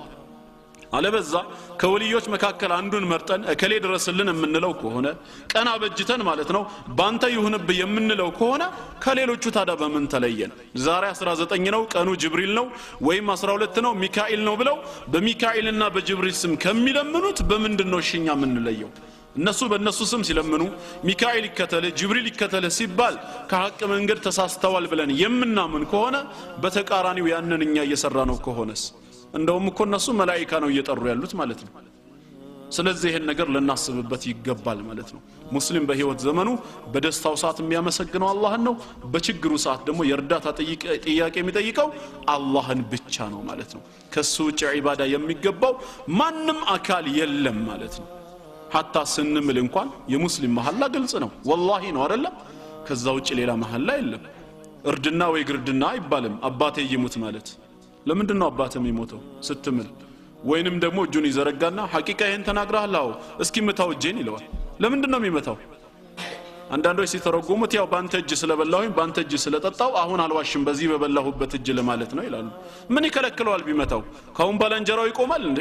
ለመብላት ሐቂቃ ያ ከሆነ ሪሊ አንድ ሰው በንጹህ አእምሮ ካስበው ትርጉም አልባ ሆኖ ነው የሚያገኘው። ወይም አንዳንዱ አይኔን ግንባር ያርገው ይላል። እንደማይሆን አውቆ ነው። አላህ የፈጠረው ፍጥረት የተስተካከለ መሆኑን ተረድቶ ነው። እንደዚህ አይነት መሐላዎች በእስላም ውስጥ አግባብነት የሌላቸው ናቸው። ምን አለ አንዳንድ ጊዜ እንደው ካደጋና ከንትን ለመውጣት ነው ብላችሁ ካሰባችሁ ካልዳነ ይሙት ለምን አትሩም ታዲያ? ከዚህ በፊት ሰዎች እንደዛ ሲናገሩ ከልቡ እየማለ ነው እንዴ በአባቱ ስም ይምላል ካልዳነ ይሙት ይላል። ኋላ ላይ ምን ማለት ነው ሲባል አይ ሰውየው ካልዳነ ይሙት ማለቴ ነው ይላል። ያው መሞቱ አይቀርም ስለዚህ ካልዳነ ይሙት ይያልኩኝ ነው ይላል። ሙስሊም ከማለ ግን ወላሂ ቢላሂ ተላሂ በጌታዬ በአላህ ይሁንብኝ ብሎ በሱ ቅዱስ ስም ነው የሚምለው። ምክንያቱም መሐላ ማለት ለምናከብረው ከፍ ለምናደርገው ነገር የሚሰጥ መግለጫ ነው። ከጌታችን በላይ ክብር ያለው ማንም ስለሌለ እምንምለው አላህን ነው ማለት ነው። ስለዚህ በጌታችን ስም እንምላለን ወረበል ከዕባ በከዕባ ጌታ በአላህ ይሁንብን ብለን በሱ ቅዱስ ስም ብቻ ሙስሊም ይምላል። ስለዚህ ዒባዳ የአምላካችን የአላህ መብት መሆኑን ልናምን ይገባል። በሶስተኛው ጎን ደግሞ በአላህ ማመን ምንን ያካትታል? ይሄ አምላካችን አላህ ማለት ነው ለሁል አስማኡል ሑስና ወሲፋቱል ዑላ የተዋቡ ስሞች አሉት። እንደዚሁም ምሉእ የሆኑ ባህሪያቶች አሉት። በስሞቹና በባህሪያቶቹ ማመን ግድ ነው። አምላካችን አላህ የምሉእ ባህሪ ባለቤት ነው። ለይሰ ከሚስሊሂ ሸይ እሱንም የሚመስል አንዳችም ነገር የለም። ወሁወ ሰሚዑል በሲር ሰሚም ተመልካችም ነው። ይሰማል ያያል። ነገር ግን እንደኛ ብለን በፍጹም አናመሳስለውም። ሰውን በመልኩና በአምሳሉ ፈጠረ እንደሚሉት አናደርገውም። ይህንን ማመን የሙስሊሞች መሰረታዊ የእምነት ግዳጅ ይሆናል ማለት ነው። ሁለተኛው ወአመነ ላመነ ሰው ብሎ ስላስቀመጠ በአላህ ላይ ያለን እምነት ሊስተካከል ይገባል። እንደዚሁም በመላእክቶችም እናምናለን እኛ ሙስሊሞች። አላህ ከብርሃን የፈጠራቸው መንፈሳዊ ቅን አገልጋዮች መለኮታዊ ራእይን ከአላህ ተቀብለው ወደ ነቢያት የሚያደርሱ ልዩ ልዩ የሥራ ድርሻ ያላቸው በትእዛዙ ቀጥ ያሉ የማያምፁ ስፍር ቁጥራቸውን በተመለከተ ግን ከአላህ በስተቀር ማንም ሊያውቃቸው የማይችል ከአላህ በስተቀር ማንም ሊያውቃቸው የማይችሉ እጅግ ብዙ ፍጥረታት መላእክቶች እንዳሉት አምነን ልንቀበል ግድ ነው። በክብር ከሰው ልጆች አላህ ዘንድ የላቁ የተሻሉ መሆናቸውን እናምናለን። ልዩ ልዩ የሥራ ድርሻ ያላቸው ኃያላኖችም ናቸው። አንዳንድ ጊዜ ትምህርት እንድናገኝ የራሳችንን ማንነት እንድንረዳ አላህ በቁርአኑ ነብያችን ሰለላሁ ዐለይሂ ወሰለም ደግሞ ሰሂህ በሆነ ሐዲስ ላይ ትምህርትን ይሰጡናል ማለት ነው። ትልቅነታቸውን እየተመለከተን ራሳችንን እንድናይ ማለት ነው። አንዳንድ የአካል ጤና መጠበቂያ ወይ ደግሞ ስፖርት ነው የተወሰኑ ነገሮችን ሰው ይሰራና ከኔ በላይ ማን አለ የሚል ሰው ስለ መላእክት በሚማርበት ሰዓት እሱ ማን እንደሆነ የሚረዳበት ጊዜ ይመጣል። መሰለን ነብያችን ሰለላሁ ዐለይሂ ወሰለም ከአርሽ ተሸካሚ መላእክቶች መካከል ስለ አንዱ እንድናገር ተፈቀደልኝ አሉ። ይሄ መላእክት ማለት ኢስራፊል አለይሂ ሰላም ነው። ታዲያ ሲናገሩ ምን አሉ? ከጆሮ ጫፍ አንስቶ እስከ ትከሻው ድረስ አሉ። ከጆሮ ጫፍ እስከ ትከሻው እስቲ ገምቱ ስንት ሜትር ይሆናል ብላችሁ ታስባላችሁ እንደው ትልቅ ቢሆን ተመልከቱ እንግዲህ ወይ 10 ወይ 20 ወይ አንዱ ደግሞ ምን ጨነቀኛው በሳሳተን ብሎ 1000 ሊለው ይችላል ትልቅ ቁጥር ልጥራ ነው አይደል والله ግን በጣም የሚገርመው ነብያችን አለይሂ ሰላቱ ወሰለም በሜትር አይደለም ለክተው የነገሩን ትልቅነቱን ሲነግሩን በጊዜ ነው የለኩት በዚህ ምድር ላይ በጊዜ የሚለካ ነገር አለ በሳይንስ ምርምር ራሱ ከዋክብቶች ካልሆኑ በስተቀር እስከዛሬ ድረስ ማለት ነው ከዋክብቶች በኪሎሜትር የተደረሰበት የለም አልፋ ሴንቸሪ ብቻ ነው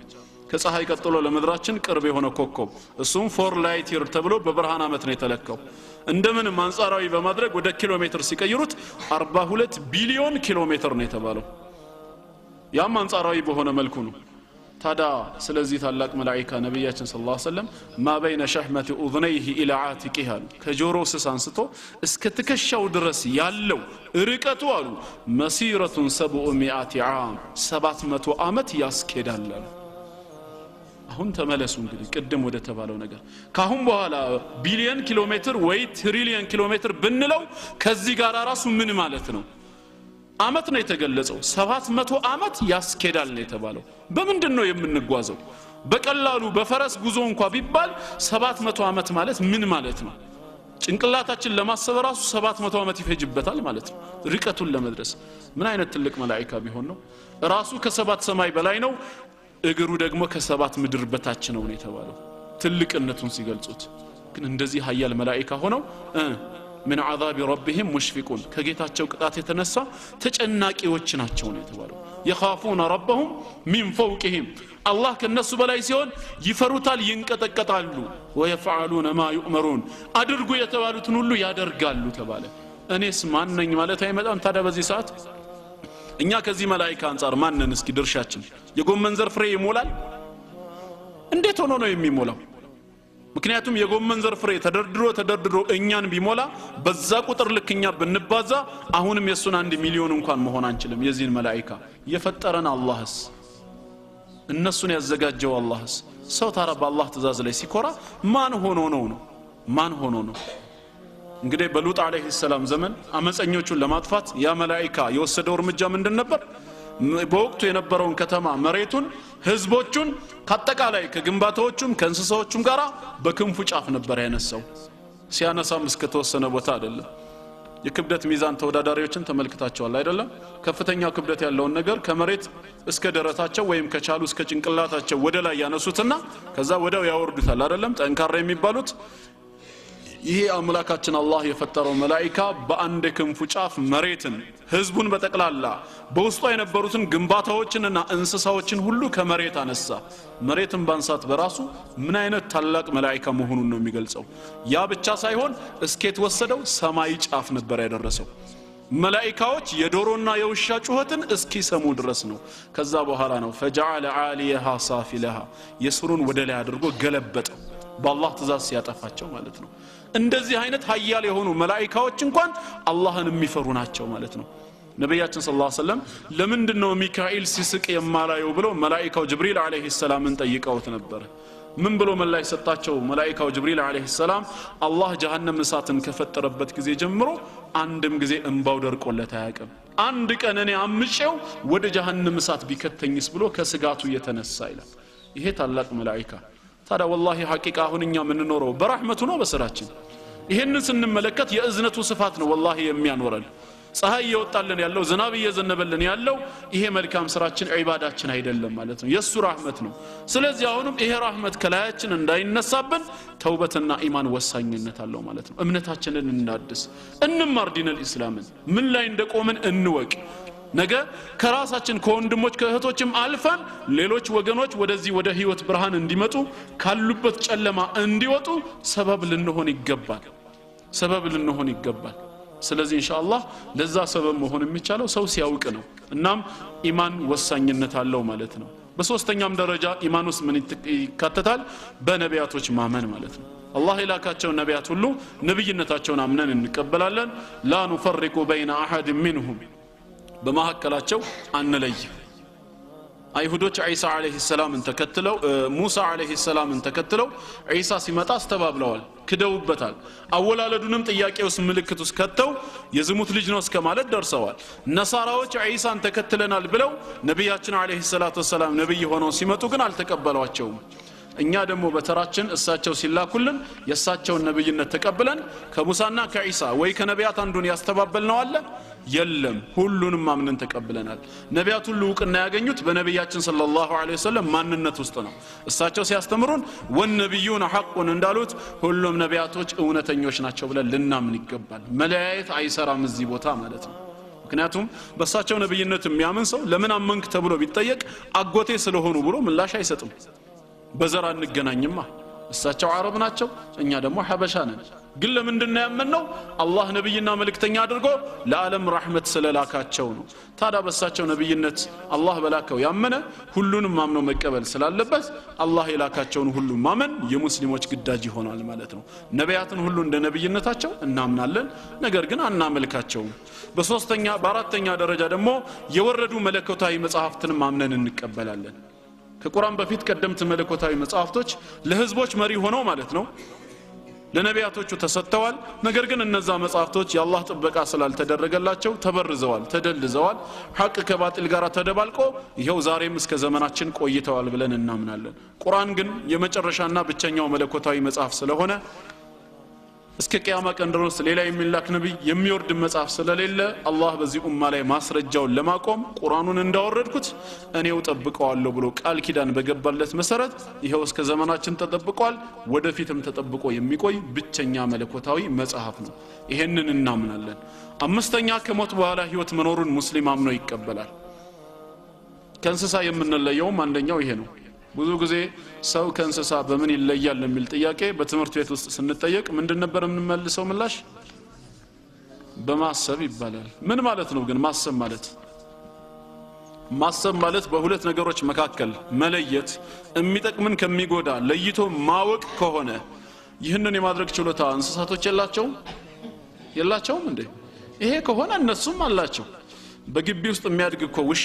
የግቢ ተከራይና ባለቤቱን ከመንደርተኛ ወይንም ደግሞ በዛ አካባቢ ከሚተላለፍ ከሌባም በላይ ለይቶ ያውቃል ማለት ነው ለዚህ ነው ባለቤቱ ሲመጣ ቶሎ ሩጦ እግሩ ስር የሚሆነው ይህንን መለየት ይችላል መልካም የሰራለትና ያልሰራለትን መለየትና ማወቅ ይችላል እኛ ግን እንደ ሙስሊምነታችን ትልቁ ልዩነታችን ይሄ አይደለም ነው የምንለው አንደኛው ልዩነታችን የተፈጠርንበት ዓላማ ነው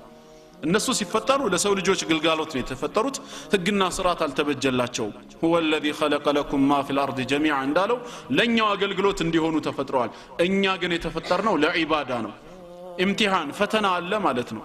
አላህን እንድናመልክ በተሰጠን ነፃ ምርጫ እሱን በህይወት ዘመናችን እንድንገዛው ተፈጥረናል ይሄ ዓላማ ከእንስሳ ይለየናል ይህንን ዓላማ አንድ ሰው ካላወቀ ካልተረዳ ለምን እንደተፈጠረ ካላወቀ ከእንስሳም የባሰ ይሆናል ማለት ነው اللهم እንደዚህ አይነቶቹን ነው ኡላኢከ ከልአንዓሚ በል ሁም አضل እንደዚህ አይነቶቹ እንደ እንስሳ ናቸው ከእንስሳም የባሱ ብሎ ነው ያወቀው ቢያንስ እንስሳ ቤቱን ያውቃላ ሄዶ ከእንስሶቹም ተለይቶ ቤቱ ሲደርስ ይገባል ማለት ነው ሰው ግን መመለሻውን አያውቅም ማለት ነው የተፈጠረበትን ዓላማ አልተረዳም እንደዚህ አይነቱ ሰው ከእንስሳም ይብሳል ከእንስሳም እንለየው የተፈጠርንበትን ዓላማ ስናውቅ ነው ሁለተኛው ደግሞ ዋናው ልዩነታችን ምንድነው ባስ መቀስቀስ አለብን ማለት ነው ሞተን አፈር ሆነን አንቀርም እንስሳዎች አፈር ሆነው ነው የሚቀሩት ቂያማ የለባቸውም ምርመራ የለባቸውም ሂሳብ የለባቸውም ምናልባት ቀንድ ያለው እንስሳ ቀንድ የሌለውን ወቅቶት ከሆነ ከአምላካችን አላህ ፍጹም ፍትሃዊነት የተነሳ በዛ ነገር ላይ እንኳን ፍትህን ለመጠበቅ ሁለቱን እንስሳ ቀስቅሷቸው ማለት ነው ቀንድ ላልነበረው ቀንድ ተሰጥቶት በመድር ላይ ቀንድ ያለው ከብት ማለት ነው ወጊውን እንደወጋው እንዲወጋውና ከዛም አፈር ሁኑ እንዲባሉ ካልሆነ በስተቀር ምርመራ ወይም ሂሳብ የሚባል ነገር እነሱ ላይ የለም የሰው ልጅ ግን ይቀሰቀሳል ከዛም ጀነት ውስጥ አላህ ከጀነት ሰው ይበለን ካልሆነም ጀሃነም ውስጥ ከእሳት ይጠብቀን ይኖራል ማለት ነው የሰው ልጅ ይሄ ነው ከእንስሳኛን የሚለየን ዋነኛው ልዩነታችን ይሄን የሰው ልጅ ካወቀና ከተረዳ እንስሳዎችንም እንዴት አድርጎ ለራሱ ግልጋሎት እንደሚጠቀምባቸው ያውቃል ማለት ነው ካልሆነ በስተቀር እነሱ ሊገዙትም ይችላሉ ተግባባን አይደል ስለዚህ ኢማናችን የተስተካከለ መሆን አለበት መጨረሻም በስድስተኛ ደረጃ በቀዳ ወልቀድር እናምናለን በዩኒቨርስ ላይ የሚከናወን ማንኛውም ክስተት በተክላላ በአምላካችን አላህ ፍቃድ በሱ ውሳኔ በሱ ቁጥጥርና ዕውቀት ስር ሆኖ እንደሚከናወን ከሱ ፍቃድና ፍላጎት እንደዚሁም ከሱ ዕውቀትና ቁጥጥር ውጪ ሆኖ የሚከናወን አንድም የዩኒቨርስ ክንዋኔ እንደሌለ ሙስሊም ሁሉ ሊያምን ግድ ነው ማለት ነው ይሄንን አምኖ መቀበል ሁለተኛውን የኃጢአት ስርየት የመዳንን መንገድ የሚያስገኝ ነው ማለት ነው ምክንያቱም ወኢኒ ለገፋሩን ሊመን ታበ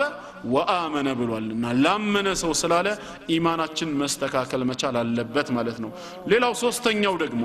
ሶስተኛው ማረጋገጫ ምንድነው ወኢኒ ለገፋሩን ሊመን ታበ ወአመነ ወአሚለ ሷሊሃ መልካም ስራንም ላስከተለ ለሰራ ሰው ይላል ከእምነት ጎን ለጎን ምን ያስፈልጋል ስራ ያስፈልጋል ታዛዥነት ያስፈልጋል ሰው በስራ አይድንም በእምነት ብቻ ነው የሚሉም ወገኖች አሉ ሁልጊዜም እኛ ሙስሊሞች ስለ እምነት ስናወራ እነሱ ምን ይላሉ መልካም ስራንም እግረ መንገድ ታዛዥነትን ስንገልጽ ሰው በስራው አይጸድቅም ይላሉ ታዲያ በምንድን ነው የሚጸድቀው በእምነት ይሉናል እምነትን ከስራ ገንጥሎ ማሳየት ይቻላል አንድ ሳንቲም ስንት ገጽታዎች አሉት ሁለቱን ገጽታዎች ለብቻ ከፋፍላችሁ አሳዩኝ ብላችሁ የሚያሳየኛል ከናንተ ውስጥ ይቻላል እንዴ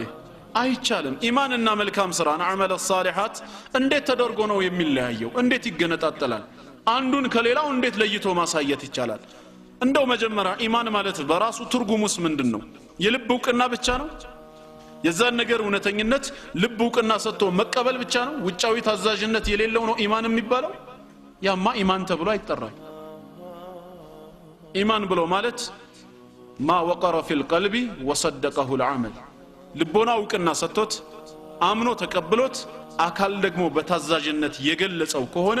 ኢማን ተብሎ ይሰየማል ማለት ነው ሰውየው በውስጡ ትክክለኛ እምነት ኖሮት ውጫዊ ማንነቱ ግን መጥፎ ነው ማለት እንዴት ነው ግን ትርጉሙ በራሱ ሰው ልቡ ከተስተካከለ ልቡ በኢማን ካጌጠ ውጫዊ ማንነቱም ይስተካከላል መነጣጠል አይቻልም ነብያችን ሰለላሁ ዐለይሂ ወሰለም አላ ወኢነ ፊል ጀሰዲ ሙድጋ ኢዛ ሰለሐት ሰለሐ الجسد كله በሰውነታቸው ውስጥ ቁራጭ የሆነች ስጋ አለች እሷ ከተስተካከለችና ከበጀች ሰውነቱ ሁሉ ይስተካከላል ወኢዛ ፈሰደት ከተበላሸች በተቃራኒው ፈሰደ الجسد كله ሰውነቱ ሁሉ ይበላሻል ألا وهي القلب أواج الصوم دنش لب نشر لب بإيمان بتقوى بتوكل بمساسلوت يلب سراوش مالتنو كاجيتا مالتنو يتكرروا سونتاچن دمو بتازاجنت بملكام سراوش يزجاجل لمادرج مالتنو قال هنا وسطو كتبلاشما نفاق كاللبت ليلام كاللبت لامس انجي لخير سرا يتجرى ماننت لنورا يغبا ايماننا ملكام سران بفصم منطاطل አይቻልም ነጣጥሎ ማሳየት አይቻልም ስለዚህ እንደ ሙስሊሞች እምነትና እንደ ሐቂቃው ሰው የሚድነው እምነቱን በስራ ገልጾ ሲታይ ነው የምንላቸው በእምነት ብቻ መዳን አይቻልም በስራ ብቻም ሊዳን አይቻልም ያማ ከሆነ ታዲያ ኢብሊስ የሚጠፋው በምንድነው ኢብሊስ የአላህን ጌትነት አያምንም ነበር እንዴ ለዓነቱላሂ ዐለይሂ አያምንም ያምናል ስላመነም ነው ከነበረበት ጀነት ከዛ ከድሎት ስፍራ ሲባረር ቃለ ረቢ አለ ገና ሲጀምር ጌታዬ ሆይ አለ አላህ ጌታው እንደሆነ ያምናል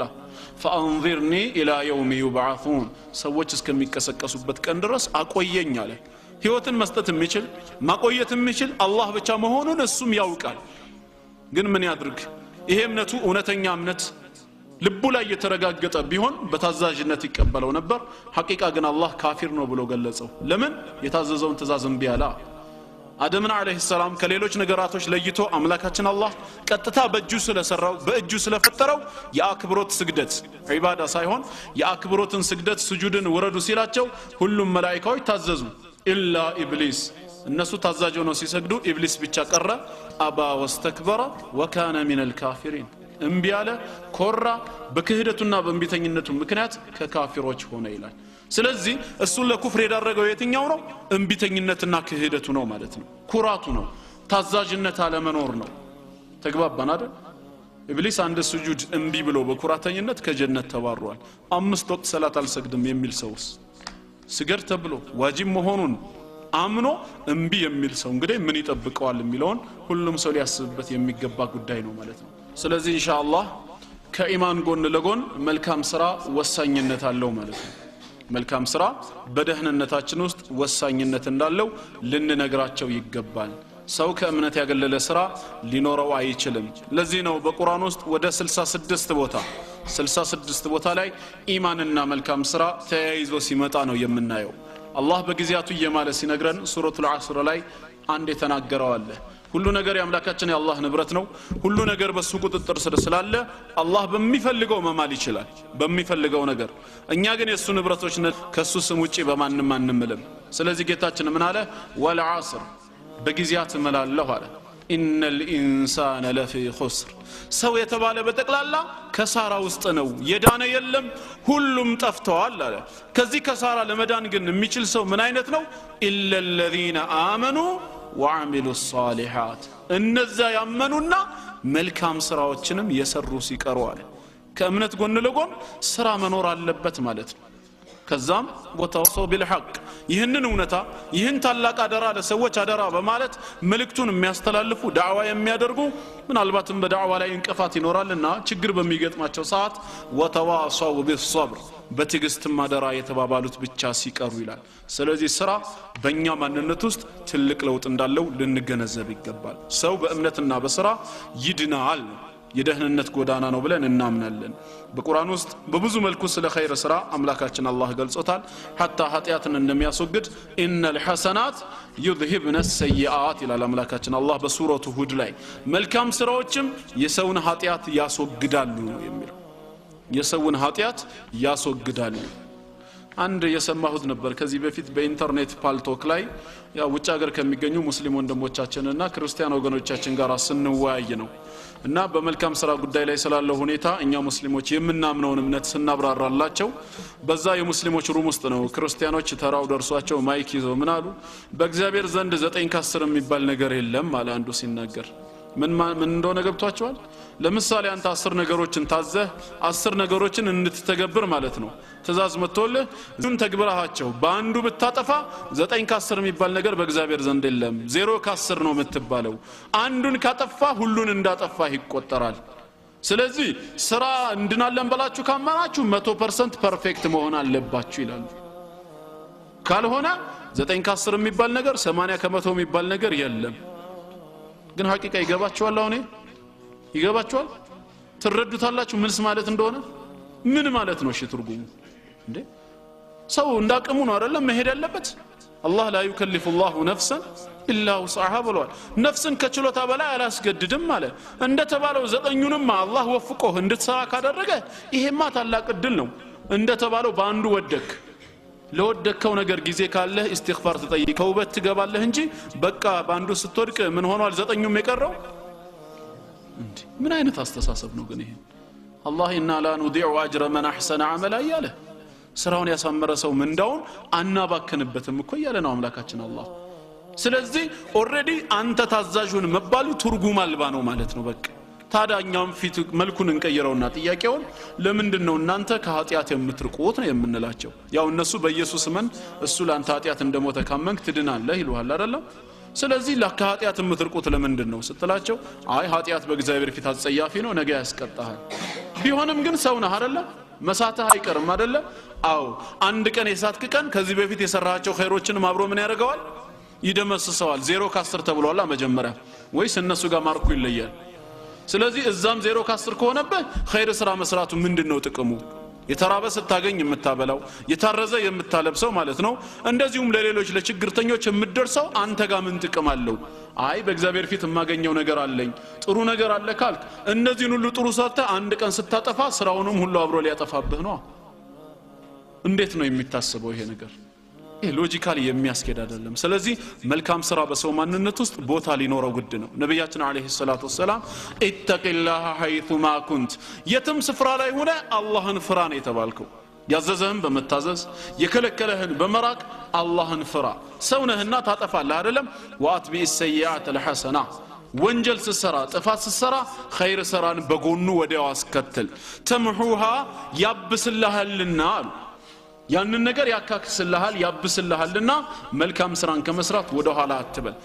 ሰው ወንጀል ሰርቶ ተውበት ብቻ ሳይሆን በኸይር ስራም እንደዚሁ ሊያሰርዘው ይችላል ማለት ነው وخالق الناس بخلق حسن ሰዎችን ስትቀርባቸው በጥሩ የሆነ ስነ ምግባርም ቀረባቸው ብለዋል ስለዚህ መልካም ስራ ለደህንነታችን ሌላ አንድ መሰረት ነው ማለት ነው ይህንን በተመለከተ አቢ ዘር ረዲየላሁ ዐንሁ የተናገረው ነገር አለ እስኪ ይህንን እንመልከተው ምን አለ أن ناسا قالوا يا رسول الله عليه الصلاة والسلام سوّج نبياتنا صلى الله عليه وسلم زند متوا سموتا قربوا واسموا من قالوا ذهب أهل الدثور بالأجور أهل الدثورج بأجر بمندا إن ينتصون هدو قدمون قالوا يصلون كما نصلي إن يندم من سجدوا يسجدوا نبر ويصومون كما نصوم عندم من صوموا يصومالو بزي ملكام سرا أبرن يتغوازن يتشكدادمن ياله ويتصدقون بفضول أموالهم በነበራቸው ትርፍ ሀብት ትርፍ ገንዘብ ግን ሰደቃ ያወጡ ነበር እኛ ይሄንን ሰደቃ የምናደርግበት ደሞ ስላልነበረን በዚህ አጅር ቀደሙን ምን እናደርግ ብለው ይሄው ምክርን ጠየቁ ከነብያችን ሰለላሁ ዐለይሂ ወሰለም አው እውነተኛ ሰው ለአኺራው የሚያስብ ሰው ምን አይነት መዝገብ ነው በአኺራ የማዘጋጀው ብሎ ያንን ነው ሊያስብ የሚገባው ማለት ነው ስለዚህም ይሄንን ጥያቄ ሲያቀርቡ ነብያችን አለይሂ ሰላቱ ወሰለም ዘንድ ጥያቄ ጠይቆ መልስ ያጣማንም አልነበረምና ከዛም መልእክተኛው ምን አሏቸው አወለይሰ ቀድ ጀዐለ አላሁ ለኩም ማ ተሰደቁነ ቢህ አላህ እናንተ ሰራሳችሁ ሰደቃ የምታወጡበትን ነገር አላዘጋጀላችሁም እንዴ አሏቸው ከዛም ሲያብራሩላቸው ምን አሉ ኢነ ቢኩሊ ተስቢሐቲን ሰደቃ በእያንዳንዱ ተስቢህ ሱብሃንአላህ ብሎ መናገር በራሱ ሰደቃ ነው ምጽዋት ነው አጅር አለው አሉ ሱብሃንአላህ አላህ ከጎዶሎ ባህሪ ሁሉ የጠራ ነው ይያለ ሰውየው አቅሙ እስከቻለው ድረስ ደጋግሞ ቢል وبكل تكبيرة صدقة الله أكبر الله ከሁሉ ነገር በላይ ታላቅ ነው ብለን የሱን ማንነት የምንገልጽበትም ሰደቃ ነው ይሄም وكل تحميدة صدقة الحمد لله مسغانا بتقلالا የሚገባው ላንዱ ጌታችን አላህ ብቻ ነው ማለት وكل تحليلة صدقة لا اله الا الله اي لا معبود بحق الا الله ካንዱ አላህ በስተቀር እውነተኛ አምልኮ የሚገባው የለም ብሎ لا اله الا اللهን ማለት ነው በብዛት ማውሳት ሰደቃ ነው وامر بالمعروف صدقة ونهي عن المنكر صدقة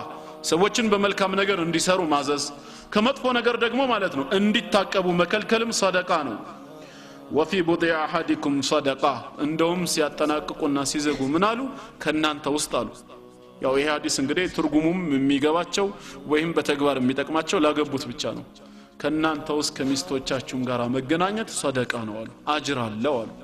ያላገባችሁ እንግዲህ በዚህ አጅር ተቀደማችሁ ማለት ነው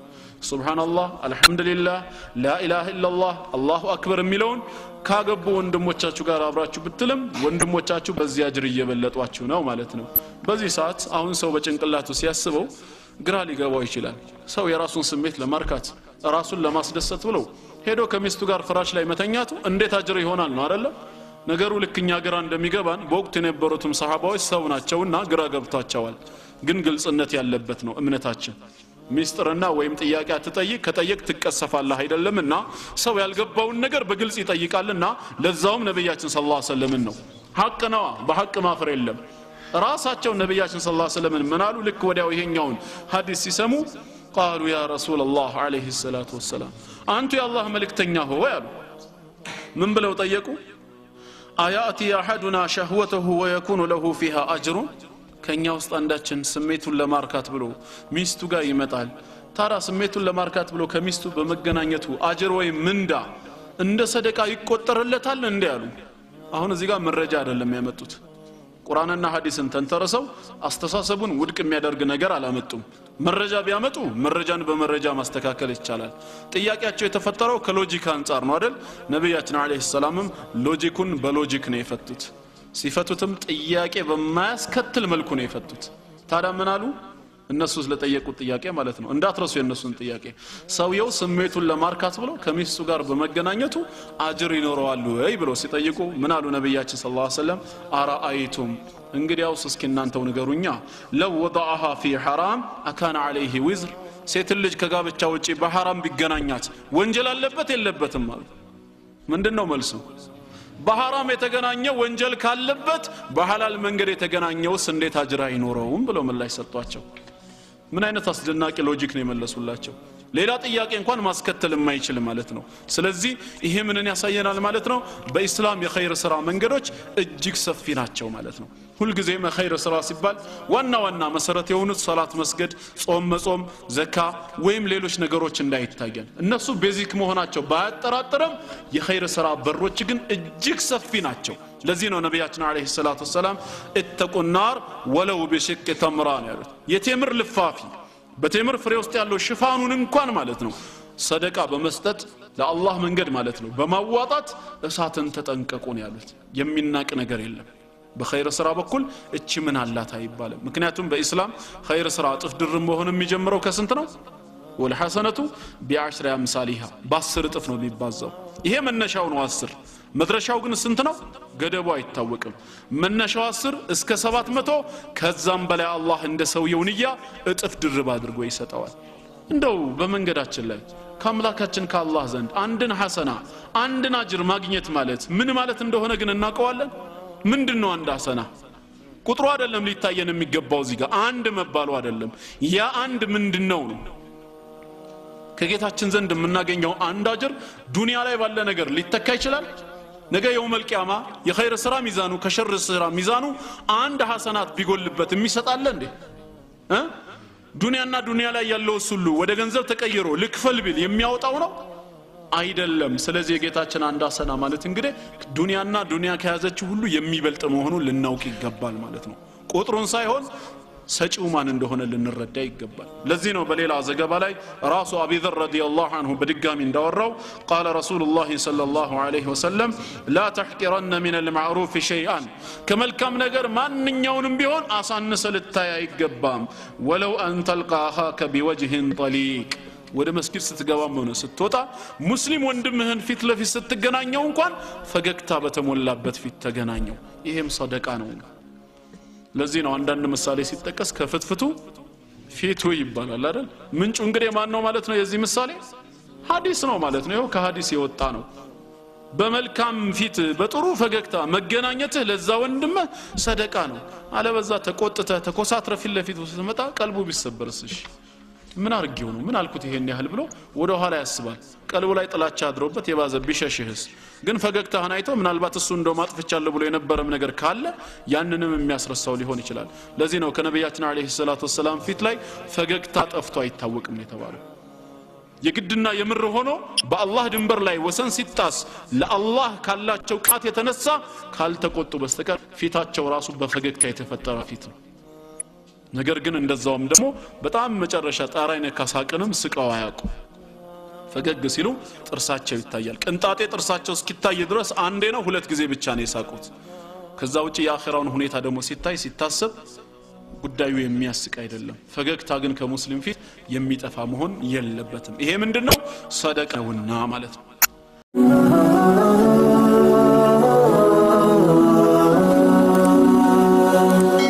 ሰብስክራይብ በማድረግ ቤተሰብ ይሁኑ